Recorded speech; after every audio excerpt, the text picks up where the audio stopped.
How's it going, YouTube? Luke here with Lifestyle Off-Road, and today we are going to talk Bronco Stereo systems. Now, this is going to be very opinion-based, obviously my own opinion.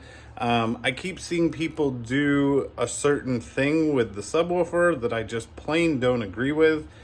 You pay more for less, and that drives me absolute nuts.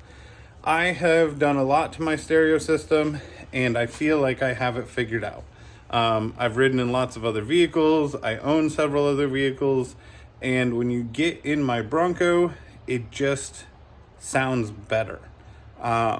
So I'm going to go through this all with you, show you what I've done, and explain to you why I think this is the best bang for your buck.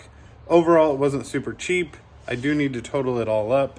I'm 99% sure I have less than $1,000 into this. You can follow some of my other videos where I go through how to do speakers and stuff like that, because that is a part of it. But let's go ahead and dive in. All right, so to start, I'm not going to go through this in detail. I do have, these are actually now Polk Audio 4.5-inch speakers. I think I got a bad pair of Kicker CS, but I have Kicker CS speakers 6.5s down here, and then 4-inch in the back roll bar back there. And that sounds better. I did the 4-scan mod where I just adjust it to make it think it has the B&O system to the stereo. That helps a little bit. Nothing mind-blowing. That alone was not enough for me, especially when you take the top off, you're driving around in the sun. No, not loud enough. And I want clarity. I want to be able to hear what's going on is what I'm going for. So I installed the Kicker Key 200.4 and a whole wiring wire harness. These are the two main components that set this stereo apart from a lot of other people's. So this with the green light on is the Kicker Key, and the light just turned off. This is the whole HOEL wiring harness.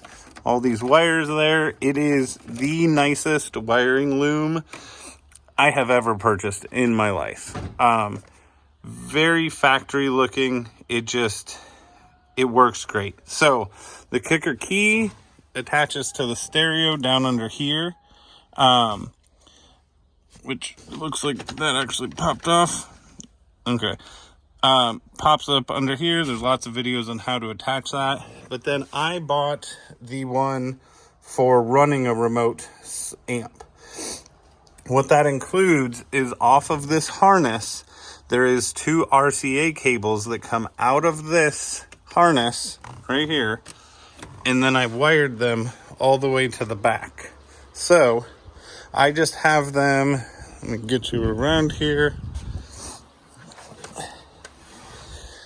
So you have to pull this panel off because we're going to talk subwoofer in a second, but then all these panels, these just pop off. Sorry, it's dark over here. All right, so what wires do you have to run to do this? You have to have a power wire for your sub, and then this is from the whole wiring harness. These are your RCA cables. That is all I have running from front to back, is these 2 wires.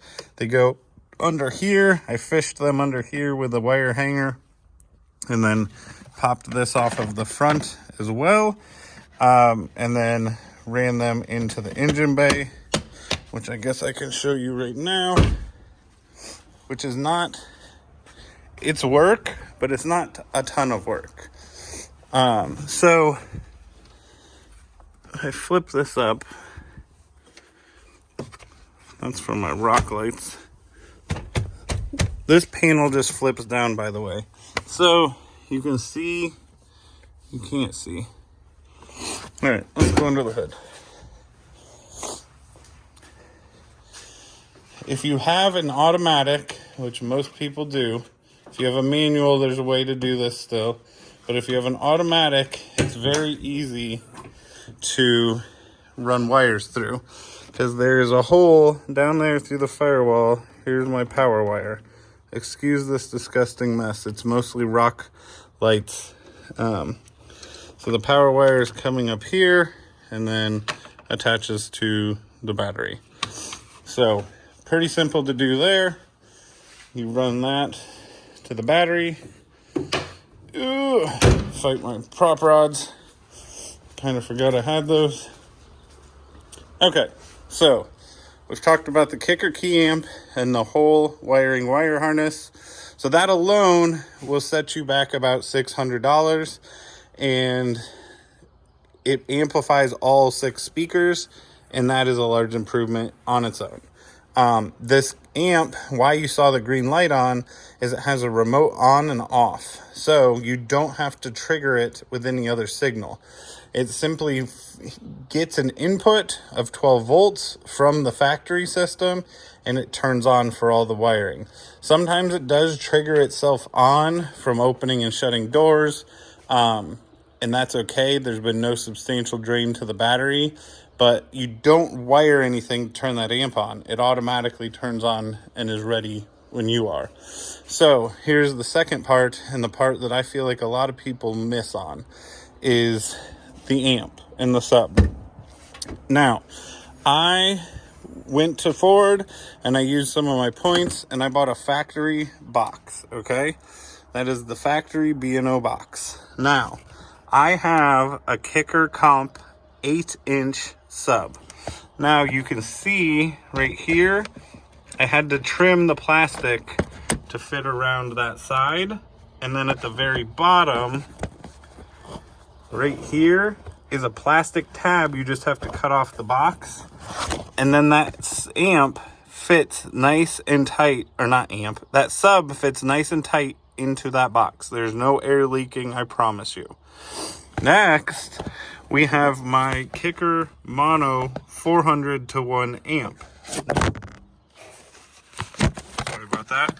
Now, that mounts to the box. As you can see, it fits in there nice and tight, just enough room for my wires, and it fits behind the plastics and everything. So I have all my cargo room. I lost nothing more than a tiny little cubby here, but I gained a subwoofer, and that apparently is not stuck. So I gained a big subwoofer, which is way worth it to me. You can buy these screens off of Etsy for 50 bucks. I think it gives it a nice finished look. So yeah, there you have it. 8-inch sub. Do not put a 6-inch in there. Why waste the space? Why put a small speaker in a big hole? That makes no sense to me. This subwoofer is less than the 6-inch sub. Why would you buy a 6-inch sub? That amp I bought off Amazon for $150. Why would you buy a Fusion sub? All you have to do to get that to work is you pull the wires out of the back of the sub, or the box, and you just run 2 new wires, and then you run them down to your amp. It fits in there. This sounds so much better than a Fusion amp and a 6.5-inch sub. Now, one more thing that I get with this setup is I have the Kicker remote. So, not my lovely rock light harness hanging there. So I can, on the fly, at any given moment, turn my sub up or down. You just simply twist this lever and I can adjust how loud the sub is at any given moment. Now, I wish I had a good way to show that to you, but the speakers are only going to sound as good as the speakers you're listening to it on. But that, to me, I have full tunability of my subwoofer at any given moment. If I want to listen to a podcast, I can turn it down so I don't have the bass. If I want to listen to music and crank it up, I can have all the bass I want. That little 8-inch sub and that 400 watt amp are a perfect combination that they sound fantastic. They sound great with the top off, with the top on. It was not a very expensive solution, but in my opinion, it is the best solution I have done for the audio system. Now, I did have that wired up with no kicker key, and the way that the kicker key harness from Hole works, it's